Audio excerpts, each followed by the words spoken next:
What's up, everybody? Welcome to MTG Headquarters.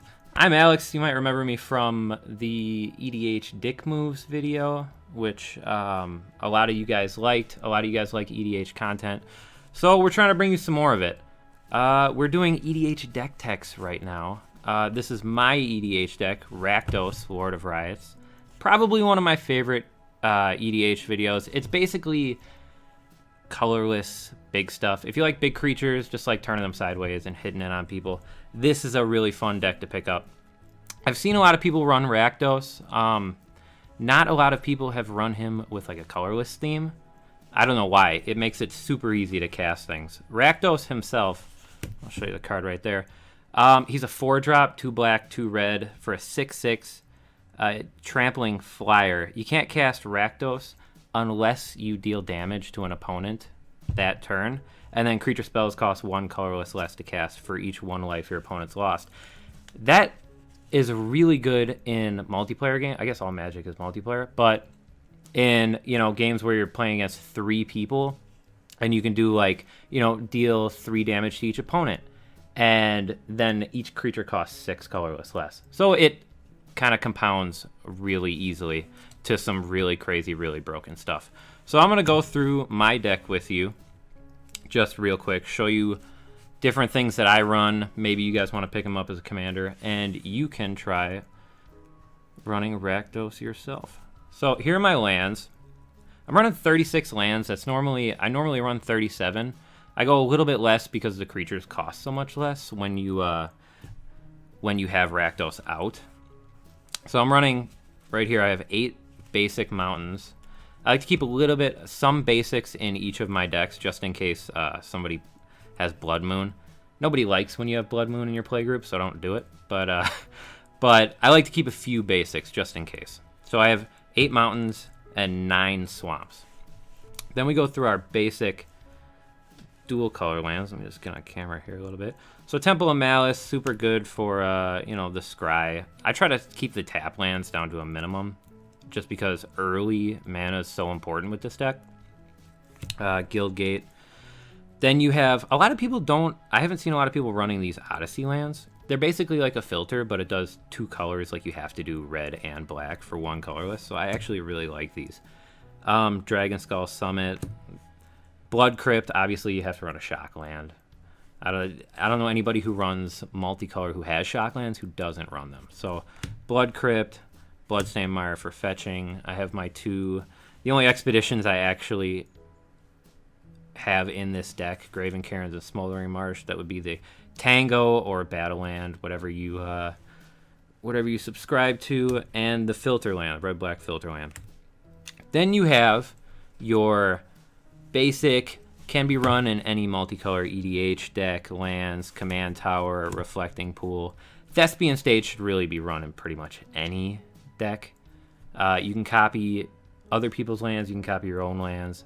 So it's super awesome if somebody casts plays like a Dark Depths, because you can copy it and get a Merit Lodge before they can, which is really a 20/20 flying indestructible is actually really good. Rogue's Passage and Ghost Quarter just to blow up stuff that they don't want you to blow up. These are Sulphurous Springs. There's the red-black Pain land that I didn't have in the multicolor section for some reason. Now, Sanctum of Ugin, which is from Battle, is actually a really good land to have in this deck, because when you cast a colorless spell with converted mana cost 7 or greater, you can sack it and search for another colorless creature, which, if you cast, a lot of these colorless creatures are going to cast for free, so you can sack this land and then grab, like an Ulamog or the Nulamog or Kozilek, something like that. So it's actually really useful in this deck. Urborg's always good. Command Beacon.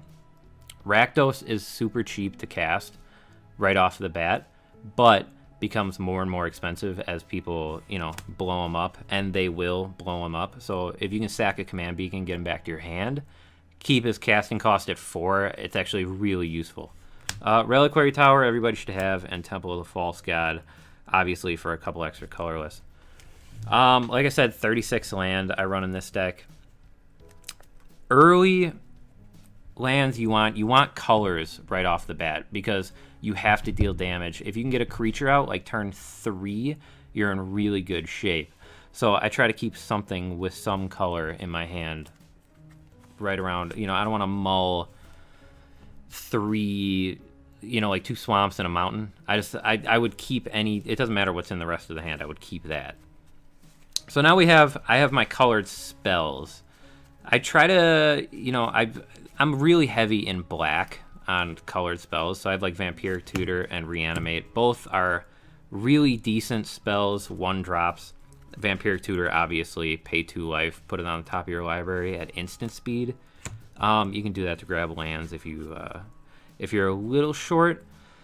That seems to be the theme of this deck or the problem with this deck is that the taxing colors really kind of screw you in the end. So if you can get the right lands out at the right time, it's really convenient. Earthquake, it's a damage spell that deals damage to each player, including yourself, which is kind of a downside. But it deals it, like I said, if you play against 3 people, you Earthquake for 4. Each creature spell is going to cost 12 less. So that's really convenient. Rakdos Charm screws up token decks a lot better than you'd think it would. When they make 145 tokens and then each one deals 1 damage to them, it kind of just blows them up on the spot. Terminate and Dreadbore are both solid removal in red-black. Dreadbore is sorcery speed, but Terminate is not. Demonic Tutor, everybody should run a Demonic Tutor in any deck that has black. Any EDH deck that has black should run Demonic Tutor. This deck is relatively light on removal to get rid of things like Avacyn. Things are indestructible. Black Sun Zenith is really good for that. You know, -1/-1 counters. Get around indestructible and get around hexproof, which a lot of people run. You know, Lightning Greaves, stuff like that. Phyrexian Arena, not a lot of card draw in this deck. So Phyrexian Arena is a really nice way to keep your hand stocked. I mean, there's like Disciple of Bolas and Kozilek, which I'll get into later, but that's not as reliable as every turn, pay 1, draw a card. Retreat makes every land drop deal a little bit of, it's not actually damage, it's life loss, but that makes Rakdos able to cast. So if you can get a Retreat out turn 3 and then play a land, you can cast Rakdos turn 4, which is pretty much where you want to be with this deck. Beacon of Unrest, you know, you can grab creatures or artifacts out of your graveyard or other people's graveyard.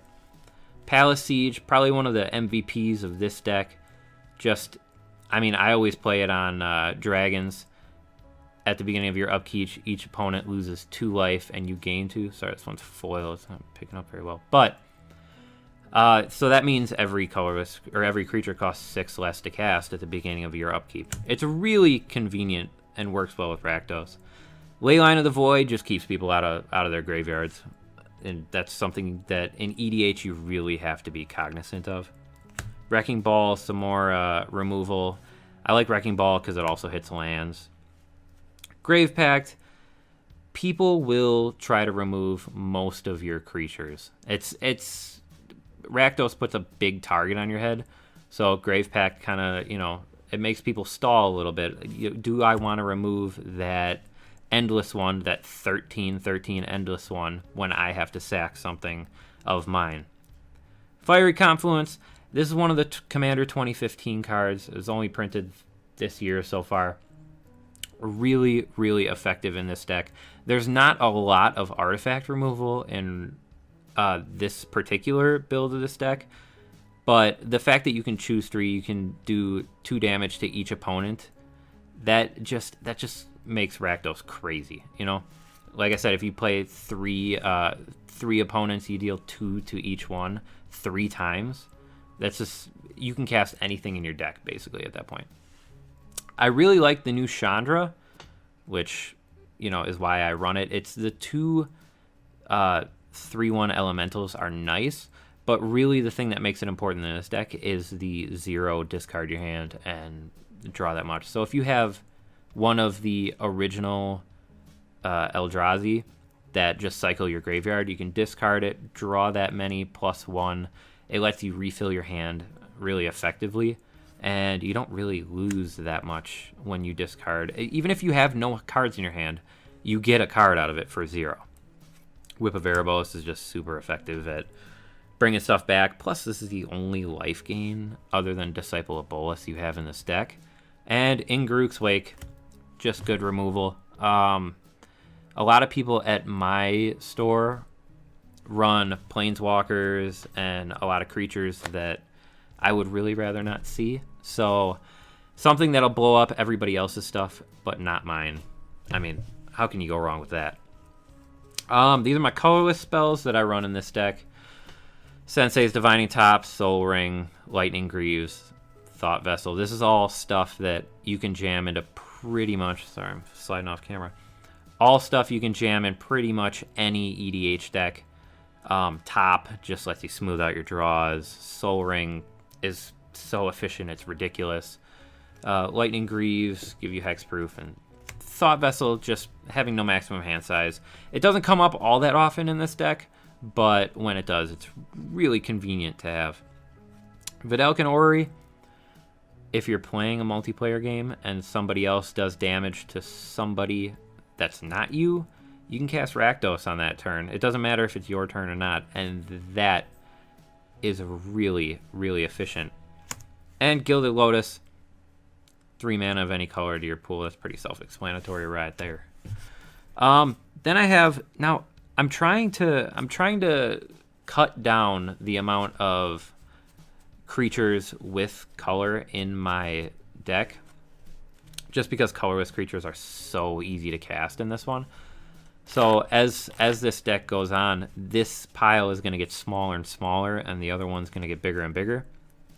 But I'm just going to go through here. Gorilla Shaman, super efficient to have artifact removal on a stick consistently. Somebody's going to remove this. You know, it burns removal if they have it, and if not, you can just keep blowing up their artifacts. Reassembling Skeleton is nice. It's a cheap creature. I have a few 3-drop, 2-drop creatures in here just to be able to cast early game. If you can get some of these out, you can cast Rakdos earlier and earlier. Reassembling Skeleton, I run in here basically on turn 4, I can hit you for 1 and cast Rakdos. It's one of the only ways to get him out turn 4 effectively. Grenzo, he is a 2-drop, but he has an X cost.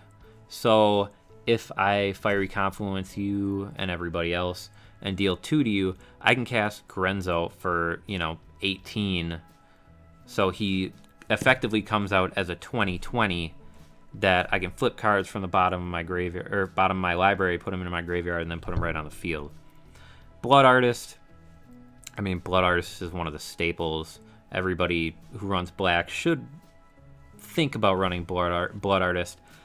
I don't like that it's target as much, but you do gain 1 life and they lose 1 life, which lets you cast Rakdos. That's the main thing you need to do, is get him out as early as possible.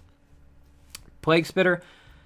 Not a lot of people run this in decks that aren't Rakdos. At the beginning, it's a 3-drop, 2 colorless, 1 black, 2/2. At the beginning of your upkeep, Plague Spitter deals 1 damage to each creature and each player, and when it's put into the graveyard from play, it does the same thing. So if you cast this on turn 3, on turn 4, you can get Rakdos out and have 3 colorless less to work with for other creatures. And then Nettle Drone, a lot of your creatures that you're going to want to cast are colorless, so if you can keep pinging people over and over again, it makes everything a lot cheaper and a lot more efficient for you, the player. I got some, pretty basic stuff here. Purphoros. Everybody wants to run a Purphoros, Every creature that comes out does 2 damage to each opponent, which makes everything cost less. The way that you can compound, put a creature out, this creature costs less. I put that creature out, this creature costs less, which makes this creature cost less, is really ridiculous in this deck. So, Mogus, it's nice to be able to put some kind of pressure on somebody. So, every upkeep they can either pay 2 or sack a creature. If you get it out early game, it seems like it's not going to be a problem, but eventually they're going to be on like 10 life, and do I sack all these creatures, or can I start paying and get down to, you know, less and less life? Hellrider, I mean, it's a 4-drop 3/3 haster, but each creature that attacks deals 1 damage, so even if they block it, you're still dealing damage, you're still getting a Rakdos out. Disciple of Bolas I have in here just for card draw. I mean, a little bit of life gain, but if I have something out that I need, like I need to fill my hand immediately, I'll throw Disciple of Bolas out, sack, you know, a 12/12, and be able to just fill my hand and then do ridiculously broken stuff after that. Erebos stops life gain.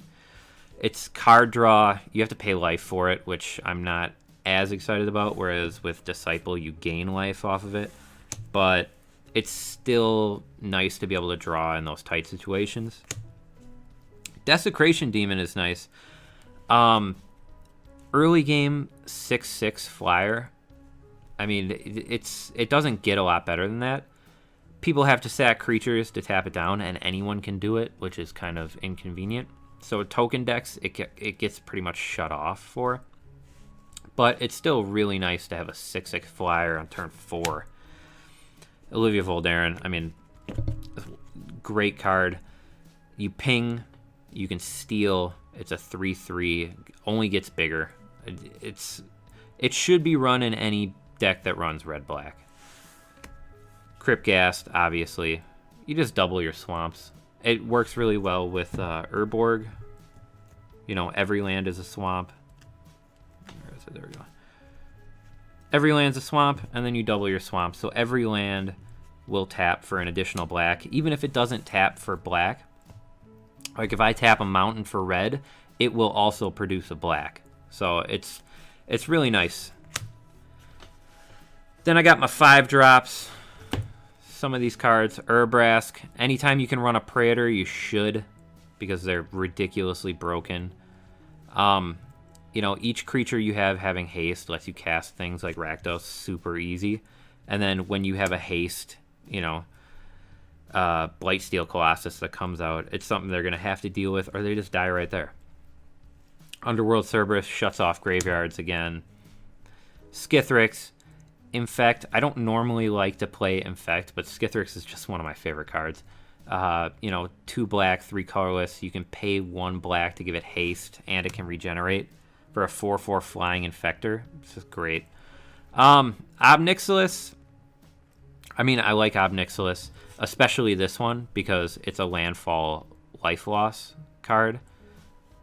Sorry, the glare is kind of shutting it off, but it's a 3/3. It only gets bigger, and every land drop, they lose life. It lets you cast Rakdos easier. I mean, that's the whole point of this deck.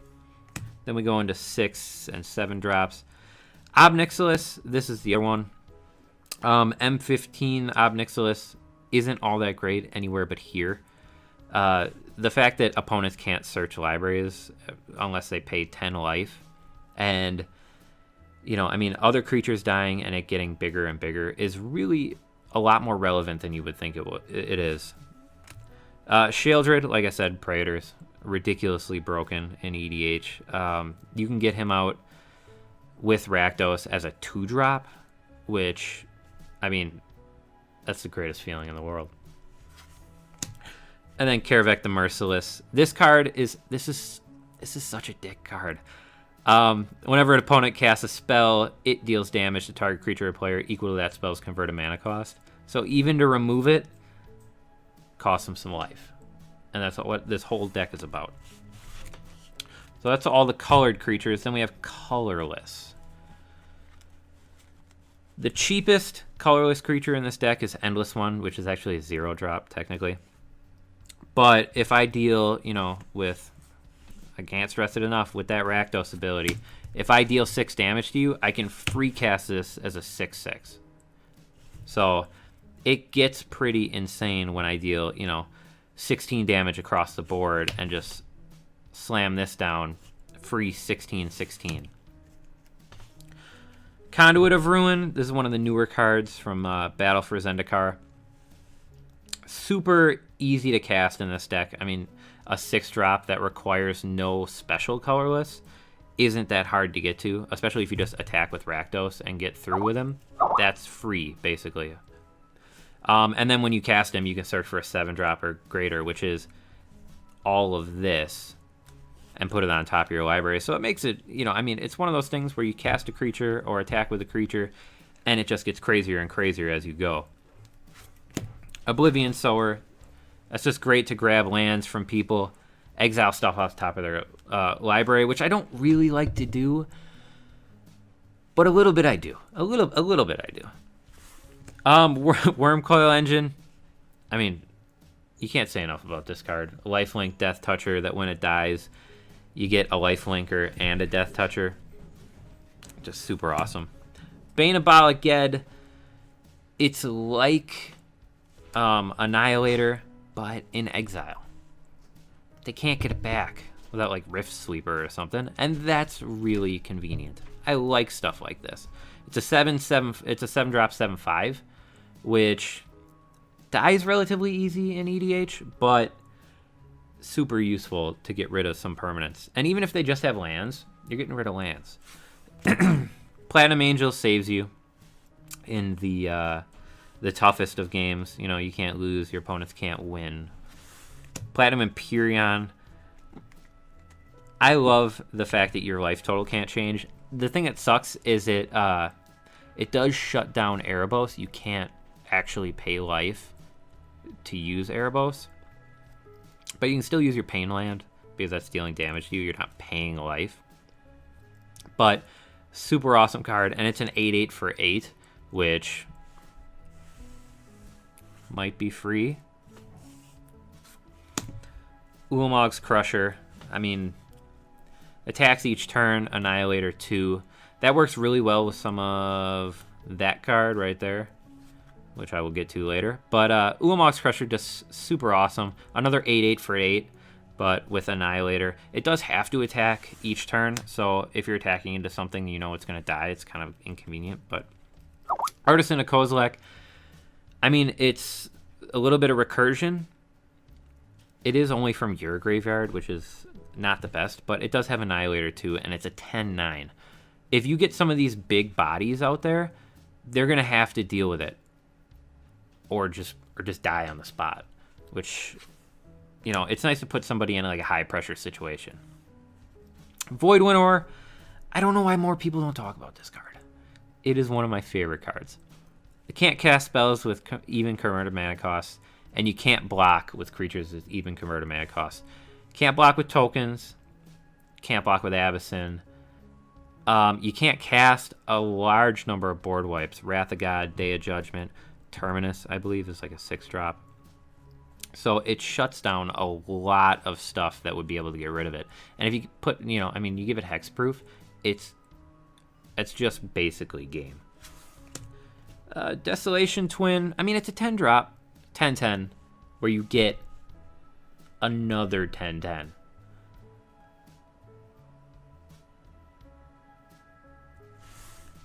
Ulamog, I mein, it's one of the best. It's one of the best cards to come out of battle. Probably the best card to come out of battle.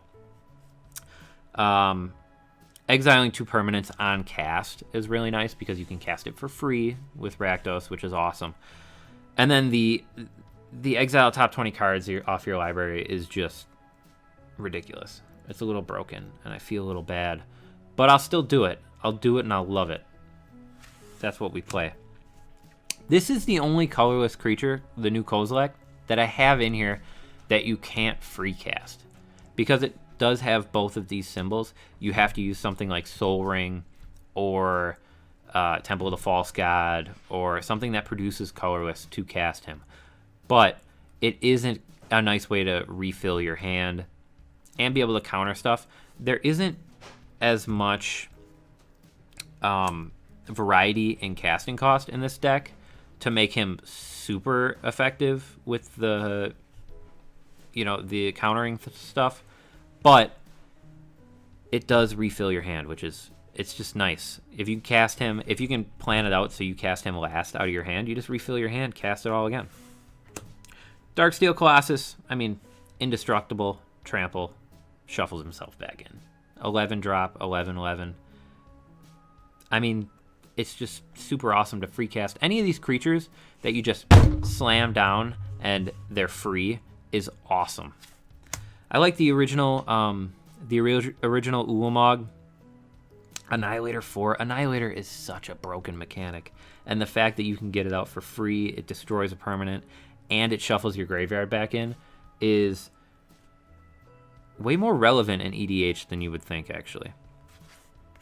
Blightsteel Colossus, like I said, I don't like to win with Infect, but I will, and Blightsteel Colossus will get me there. It's an 11/11 Infecting Trampler that you can cast for 12 or for free, and it's just ridiculous. And it shuffles itself back in, just like Darksteel, just like the original Ulamog.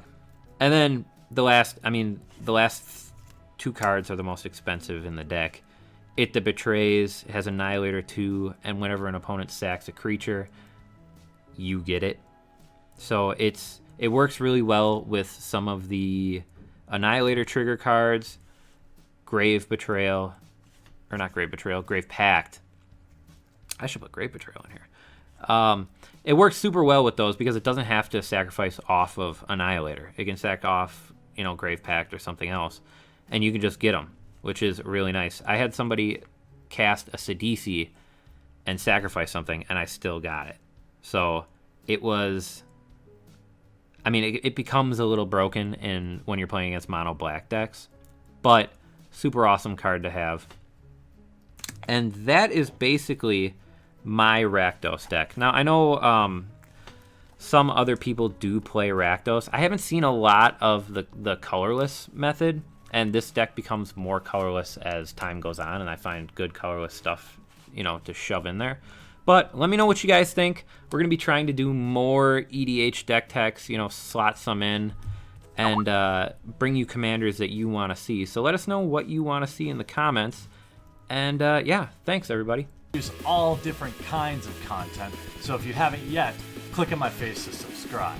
If you want to watch more videos, I've got some sweet playlists, including this one, where I open up every fat pack ever created. I've also got this one over here where I open just about anything vintage and old and expensive for your enjoyment. And all this is made possible by the awesome backers at our Patreon, which is linked in the description of every video. Hop on over there, check it out, see if it's something you might want to consider. If not, sit back, enjoy, and I'll still love you.